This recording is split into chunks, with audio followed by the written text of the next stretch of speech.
जय हिंद। अभी तक तो आप पढ़े होंगे कि दुनिया में केवल 7 महाद्वीप है। आज समझते हैं 8वां महाद्वीप कौन है और अफ्रीका महाद्वीप 2 भाग में कैसे टूट जाएगा। देखिए, महाद्वीप किसे कहते हैं उससे पहले आपको आइलैंड यानी द्वीप समझना पड़ेगा। आइलैंड या द्वीप उसे कहते हैं एक छोटा सा जमीन जो चारों ओर पानी से घिरा रहता है, उसे हम आइलैंड या द्वीप कहते हैं। लेकिन यही जब बहुत बड़ा हो जाता है तो उसे हम महाद्वीप कहते हैं। तो दुनिया में ऐसे ऐसे 7 महाद्वीप हैं। लेकिन क्या होगा अगर 3 ओर से घिरा हो? तो अगर एक कोई छोटा सा एरिया केवल 3 ओर से पानी से घिरा है तो उसे हम अंतरीप कहते हैं। अंतरीप को इंग्लिश में केप कहा जाता है। अगर यही अंतरीप बहुत बड़ा हो जाए, जैसे यहाँ देखिए ना, इंडिया कितना 3 ओर से पानी से घिरा है लेकिन काफी बड़ा है, तो इसे हम प्रायद्वीप या पेनिनसुला कहते हैं। तो इंडिया 4 ओर से नहीं घिरा है, 3 ओर से घिरा हुआ है, तो इसे हम छोटा तो है नहीं कि इसे हम अंतरीप या केप कहें, ये बहुत बड़ा है। अब मैप में छोटा दिख रहा होगा क्योंकि इतने में पूरी दुनिया को हटाना है। तो ये हमारा जो इंडिया है ये एक तरह का प्रायद्वीप है, लेकिन इसे हम उपमहाद्वीप भी कहते हैं। इसको समझते हैं क्या होता है इस सब में अंतर। देखिए, दुनिया में मेनली 7 महाद्वीप हैं जो बहुत बड़े बड़े। देखिए, दुनिया में कुल 7 महाद्वीप है। महाद्वीप मतलब बहुत बड़ा एरिया जो पानी से घिरा हो, जिसमें सबसे नंबर 1 में हम लोग इसमें है लोग भैया एशिया। ये सबसे बड़ा महाद्वीप है एशिया। इसे सभ्यता का पालना कहा जाता है क्योंकि सब मानव यहीं पे आए थे।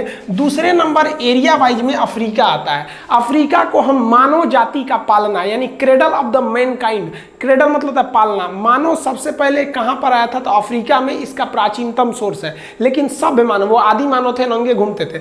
और ये जो सभ्य मानव जो आए थे वो एशिया में आए थे। यहीं पे कई ज्यादा सभ्य मानवों के समूह को सभ्यता कहते हैं। जैसे आप मेसोपोटामिया की सभ्यता, सिंधु घाटी की सभ्यता, हांगो नदी की सभ्यता, पीली नदी की सभ्यता, ये सभ्यता आप सुने होंगे। तो सभ्यता का पालना, क्रेडल ऑफ द सिविलाइजेशन, वो एशिया को कहते हैं और मानव जाति का पालना अफ्रीका को कहा जाता है। तो एरिया के हिसाब से सबसे बड़ा आपका हो गया एशिया, दूसरे नंबर पर हो गया अफ्रीका। ये नक्शा के हिसाब से याद करते चलेंगे। अब आते हैं अमेरिका की ओर। तो देखिए, किसी भी नक्शा में ऊपर का एरिया उत्तर होता है, नीचे का दक्षिण यानी नॉर्थ साउथ। इस साइड में हो जाएगा वेस्ट, इधर हो जाएगा ईस्ट यानी पश्चिम और पूरब। तो जो अमेरिका है वो 2 है। ऊपर वाला हो गया उत्तरी अमेरिका और ये हो गया आपका दक्षिणी अमेरिका।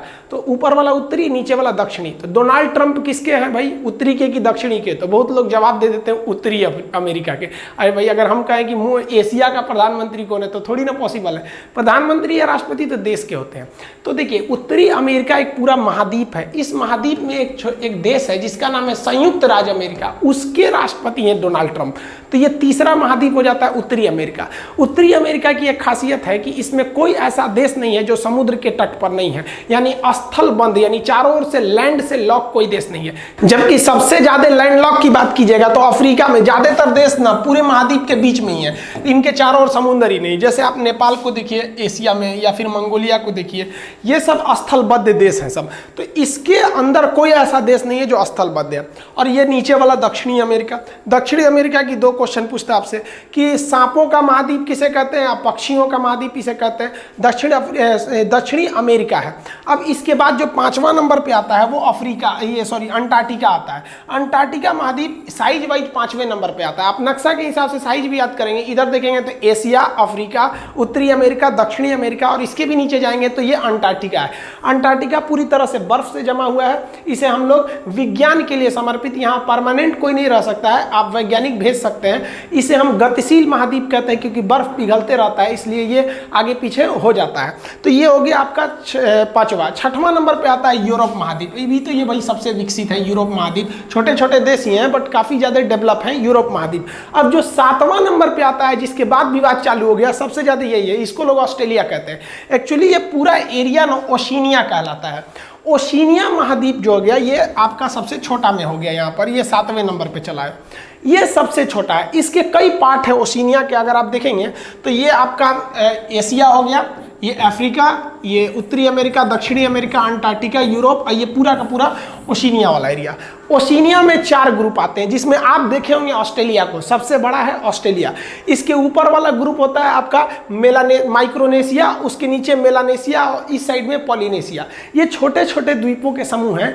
जब हम आपको स्पेशली पढ़ाएंगे ओशिनिया महाद्वीप तो इसके सारे देशों के बारे में बताएंगे। अभी आप ओवरऑल इस एरिया में देखिए, इसमें 4 द्वीपों के समूह हैं। माइक्रोनेशिया जो आप कभी देखे नहीं रहते हैं, मेलानेशिया वो भी नहीं देखे हैं, पॉलिनेशिया भी नहीं देखे, ऑस्ट्रेलिया भी नहीं देखे, ऑस्ट्रेलिया देखे हैं। तो ऑस्ट्रेलिया देखें ना, इसलिए पूरी ओशिनिया को आप ऑस्ट्रेलिया के नाम पे डिनोट करने लगते हैं लोग। तो ये थोड़ी सी हम लोग से क्या हो जाती है, मिस्टेक हो जाता है। तो देखिए आप इसे जनरली ऑस्ट्रेलिया कहते हैं, ये पूरा एरिया किस में आ जाता है, ओशिनिया में आ जाता है। तो ओवरऑल अब तक तो केवल कितने महाद्वीप माने जा रहे थे, 7। और इन्हीं 7 महाद्वीप के नाम पर आप सुनते होंगे कि 7 स्टार होटल है। 7 स्टार होटल का मतलब उस होटल के अंदर आपको पूरे महाद्वीपों का जहां जहां जो जो वेराइटी का खाना आप ऑर्डर कीजिएगा तो वो बना के आपको देगा। आप 5 स्टार में जाइएगा तो वो कोई 5 महाद्वीप का ही रखा होगा। अब आप उसके रिसेप्शन पे जाके पूछेगा कि आप किस महाद्वीप का रखे हैं, 2 स्टार में 2 ही महाद्वीप का रखेगा। कभी आप 9 स्टार होटल सुने हैं, कहाँ से ले आएगा वहाँ पे। तो ये 5 स्टार 7 स्टार होटल का मतलब आप समझे। आप अगर कम्युनिस्ट लोगों को अगर झंडा देखेंगे, कम्युनिस्ट आप पॉलिटी में पढ़ाएंगे कम्युनिस्ट क्या होते हैं, तो उनके झंडे पे 5 ही स्टार होता है। आप यहाँ गिनिए 5 स्टार होता है। तो कम्युनिस्ट लोगों की विचारधारा अलग है। वो कहते हैं कि हमारे हिसाब से जो महाद्वीप है वो 5 है, क्योंकि कम्युनिस्ट के झंडे पे आप एक हंसुआ देखिएगा और एक हथौड़ी देखिएगा। मतलब कम्युनिस्टों की मेन विचारधारा जो होती है ना, किसान और मजदूरों को ज़्यादा वो फेवर करते हैं। इसलिए वो लोग अंटार्कटिका को महाद्वीप ही नहीं मानते। कहते हैं कि अंटार्कटिका में न किसान रहता है न मजदूर रहता है, इसलिए हमारे हिसाब से ये महाद्वीप ही नहीं है। तो 7 में से तो एक तो ये कम हो गया। दूसरा, ये लोग एशिया को और यूरोप को अलग महाद्वीप नहीं मानते हैं। वो एशिया और यूरोप को यूरेशिया कहते हैं। तो एक इधर कम हो गया। तो इनके पे 5 झंडे का ये मतलब होता है कि इनकी विचारधारा के हिसाब से महाद्वीप जो है वो 5 है। लेकिन अभी यहां हम देखते हैं कि 8वां महाद्वीप कौन है, तो वो इसी ओशिनिया में मिला है हमारा 8वां महाद्वीप, जिसका नाम है जीलैंडिया। अब ये जीलैंडिया कौन सा महाद्वीप है भाई, तो जीलैंडिया देखिए ध्यान से, ये आपका ओशिनिया का पूरा रेंज हो गया। तो ओशिनिया का जो रेंज है, जिसे आप यहाँ पर न्यूजीलैंड देश देख रहे हैं, यहाँ पर न्यूजीलैंड, तो यहाँ आप ये डॉटेड लाइन में देखिए, ये वाला हल्का सा कलर चेंज किया हुआ है। ये वाला जो महाद्वीप है ये जीलैंडिया महाद्वीप है। ये कई मिलियन साल पहले ये डूब गया और इसका जो 94% एरिया है वो पूरी तरह से समुद्र के अंदर डूब गया। अब केवल कितना परसेंट एरिया निकला है, 6%। तो 6% है ना, तो उसी में से आपका न्यूजीलैंड है और एक नया एक देश है जिसका नाम है न्यू कैलिडोनिया। यहाँ पर आपको हल्का सा ग्रीन दिख रहा होगा, एक ये न्यूजीलैंड। तो न्यूजीलैंड और न्यू कैलिडोनिया ये अलग महाद्वीप का हिस्सा है। इसे मान्यता ज्योग्राफिकल मतलब भूगोलवेताओं ने दिया है। ये पूरी तरह से डूब चुका है। अब इससे फ़ायदा जो होगा सबसे ज़्यादा न्यूजीलैंड और इसके आसपास के देशों को होगा, क्योंकि ऐसा अंदेशा जताया जा रहा है कि ये जो डूबा हुआ महाद्वीप है इसमें बहुत ज़्यादा मात्रा में गैस, पेट्रोलियम, नेचुरल रिसोर्सेज बहुत ही ज़्यादा है। लेकिन अगर आप जीलैंडिया को देखिएगा ओशिनिया के नज़र से, तो ये है आपका न्यूजीलैंड, ये न्यूजीलैंड है और ये आपका न्यू कैलिडोनिया। तो न्यूजीलैंड को हम पोलिनेशिया के अंडर में समझ रहे थे, यहाँ देखिए पोलिनेशिया लिखा है, ये एरिया को पोलिनेशिया में, और न्यू कैलिडोनिया को हम लोग मेलानेशिया में समझ रहे थे, और ऊपर वाला माइक्रोनेशिया है, ये वाला तो ऑस्ट्रेलिया है। तो अभी ये इसे 8वां महाद्वीप का को एक सेपरेट करके दिया गया है। लेकिन ये जो जीलैंडिया महाद्वीप है ये पूरी तरह से डूबा हुआ है। आपको भी पता है कि पृथ्वी जब बनी थी तो पूरी तरह से धधकता हुआ आग का गोला था। उसमें एक ही एरिया था जिसका नाम था पेंजिया। पेंजिया कई भाग में टूट गया। जो ऊपर वाला अंगारा लैंड, गोंडवाना लैंड, ये सब जाके आगे जाके बने थे सब, ये पृथ्वी के हिस्से में। इसको हम लोग नेक्स्ट समझेंगे, लोग सेपरेट वीडियो में हम समझाएंगे कि कैम्ब्रियन यूज क्या था, प्री कैम्ब्रियन युग क्या था, कैसे कैसे पृथ्वी अलग हुई। और अभी जो सबसे खतरनाक स्थिति बनी है वो अफ्रीका महाद्वीप टूटने जा रहा है। आप अफ्रीका महाद्वीप को देखेंगे तो ये वाला जो महाद्वीप है यहां से लेकर यहां तक ये महाद्वीप टूटने जा रहा है। अब इसमें दरार पड़ने जा रही है, ठीक वैसे ही दरार जैसे पहले पेंजिया वगैरह महाद्वीपों के टूटने में पड़े थे। ये दरार धीरे धीरे बढ़ते जा रहे हैं। आप देखिए यहाँ पर ये भाई साहब सेल्फी ले रहे हैं दरार में घुस के। ये दरार दिन पर दिन बढ़ते जा रहा है और आने वाले 8 से 10 हज़ार साल बाद ये जो अफ्रीका का ये पूर्वी एरिया है, ईस्टर्न एरिया, ये वैसे ही अलग हो जाएगा जैसे 2.5 लाख साल में ये जो आपका द्वीप है मेडागास्कर, ये एकदम इसमें सटा हुआ था। अगर आप देखिएगा तो जितना एरिया ये अंदर धंसा है उतना ही एरिया ये बाहर निकला। अगर आप इसमें फिट करेंगे ना तो ये इसमें फिट हो जाएगा। तो ये थोड़ा मोड़ा दरार पड़ने से ही ये आगे बने थे। इसे हम फाल्ट कहते हैं, भ्रंश कहते हैं। तो इसमें भ्रंश बनना चालू हो गया। अब ये अफ्रीका इधर की ओर ये खिसक रहा है और ये भ्रंश दिन पर दिन चौड़ा होते जा रहा है। आप अगर नक्शा होगा अगर आपके पास अफ्रीका का, तो आप उसमें देखिएगा इस तरह से रेड डॉटेड दिखाता है। आप उसको इग्नोर करके निकल जाते हैं, वो इन्हीं भ्रंश को दर्शाता है। ये भ्रंश इतना बढ़ गया है कि रोड भी अब वहाँ टूट गया, वहाँ पत्थर वत्थर भर के गाड़ियों को आगे निकाला जाता है ये भ्रंश से। और यही भ्रंश बहुत साल पहले जब था तो इंडिया भी तो यही था, इंडिया वहाँ थोड़ी था, इंडिया अफ्रीका में था और अफ्रीका के बाद इंडिया वहाँ गया है। ये है आपका मेडागास्कर। मेडागास्कर के पास इंडिया था, इंडिया का निचला भाग, और ये मेडागास्कर जो यहाँ देख रहे हैं अफ्रीका में, यहीं से वो दरार पड़ते पड़ते धीरे धीरे धीरे धीरे जाते हुए इंडिया का जो साउदर्न पार्ट है वो यहाँ से गया है। तो इंडिया का दक्षिणी भाग ऊपर का नहीं है, वो नीचे का है वहाँ पर। तो ये आपको अब ठीक है कि हम लोग इंडिया वाले हैं, सभ्य हैं थोड़ा, नहीं तो अगर चाइना वाले रहते तो अभी उसको इतिहास गिनाने लगते। याद करो आज से 8 लाख साल पहले मेडागास्कर हमारा था, हमारा ही होगा। हमको लगता है ना चाइना को केवल इतिहास आता है, ज्योग्राफी आता तो इस पर भी क्लेम करने लगता वो। तो हम लोग जो थे वो यहाँ पर नहीं थे, हम लोग को ऐसे भले आपको लगता होगा कि इंडिया शुरू से यहाँ पे है, ऐसा नहीं है। इंडिया का ऊपरी भाग यहाँ पे था और दक्षिणी भाग ये एक पास में था, मेडागास्कर के पास था। जब ये यहाँ से गया, ये एक्चुअली यहाँ से उखड़ा तो मेडागास्कर यहीं रह गया और फिर इसमें भ्रंश पड़ते पड़ते पड़ते पड़ते ये आगे चला गया।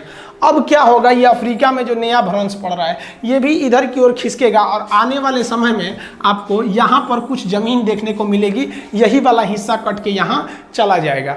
देखिए जो 3 ओर से घिरा रहता है उसे हम अंतरीप कहते हैं, और बहुत बड़ा एरिया 3 ओर से घिर गया तो उसे हम प्रायद्वीप कहते हैं। और अगर कोई छोटा एरिया चारों ओर से पानी से घिर गया तो उसे द्वीप कहते हैं, बहुत बड़ा एरिया घिर गया तो महाद्वीप कहते हैं। अब हम समझते हैं उप महाद्वीप क्या होता है और भारतीय उप महाद्वीप किसे कहते हैं, इंग्लिश में ना इंडियन सब कॉन्टिनेंट। देखिए किसी भी महाद्वीप का वह एरिया जो किसी नेचुरल बाउंड्री के द्वारा अपने ही महाद्वीप में एक अलग हो जाए उसे हम कहते हैं सब कॉन्टिनेंट, उप महाद्वीप। अब आप भारत को देखिए, भारत के सेंस में अगर आप देखेंगे तो यहाँ पाकिस्तान के ऊपर यहाँ से यहाँ तक एक पहाड़ है जिसका नाम है हिंदुकुश पर्वत। अब ये हिंदुकुश पर्वत इंडिया के एरिया, इस एरिया को उधर वाले एरिया से अलग कर दिया, और यहाँ से यहाँ देखिएगा तो आपको ये हिमालय पर्वत मिलेगा, पूरा यहाँ से यहाँ तक ये हिमालय हो गया यहाँ पर। और इस साइड में देखेंगे म्यांमार के बॉर्डर पे तो आरा कामियोमा हो गया, और नीचे में अगर आप देखेंगे तो ये तो पूरा का पूरा समुंदर हो गया।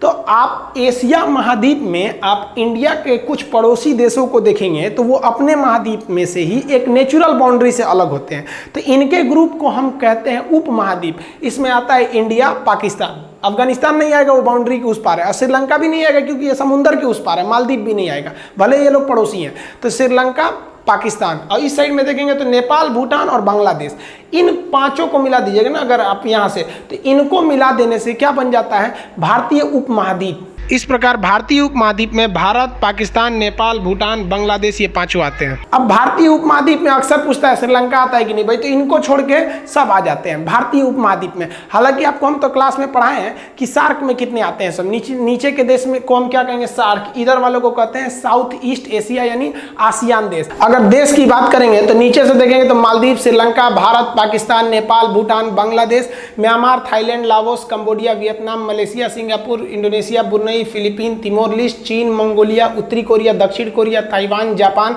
Kazakhstan, Kyrgyzstan, Tajikistan, Turkmenistan, Uzbekistan, Georgia, Armenia, Azerbaijan, तुर्की, Cyprus, Syria, Lebanon, Israel, Palestine, Jordan, मिस्र, सऊदी अरब, यमन, Oman, UAE, Qatar, Bahrain, Kuwait, Iraq, Iran. 48 देश हो गए। एशिया में 48 देश हैं। अगर आपसे कोई पूछता है एशिया में कितने देश हैं तो आप ये नहीं बोलिएगा 48, आप बोलिएगा हम बोलते हैं, तुम गिन लो। पटना वाले जो स्टूडेंट हैं हम आपको क्लास में भी यही बोलते होंगे कि अगर कोई बोल दिया कि कितने देश हैं, 48 बोल दिए तो ठीक नहीं है, आप बोलिए हम बोलते हैं, तुम गिन लो। पूरी दुनिया के महाद्वीपों के बारे में आपको एक एक चीज याद रहना चाहिए, तभी आपको ज्योग्राफी भी समझ में आएगा, वरना आप ऐसे समझ में नहीं आएगा कौन कहाँ है। और जियोपॉलिटिक्स भी समझ में आएगा अच्छे से कि अभी क्या कौन देश कहाँ पे है और क्या हो रहा है, क्या परिस्थितियां हैं। इसके बारे में हम आपको और डिटेल बताएंगे मैप के क्लास में। अब मैप का क्लास भी स्टार्ट करेंगे, मिलेंगे नेक्स्ट वीडियो में, तब तक के लिए जय हिंद।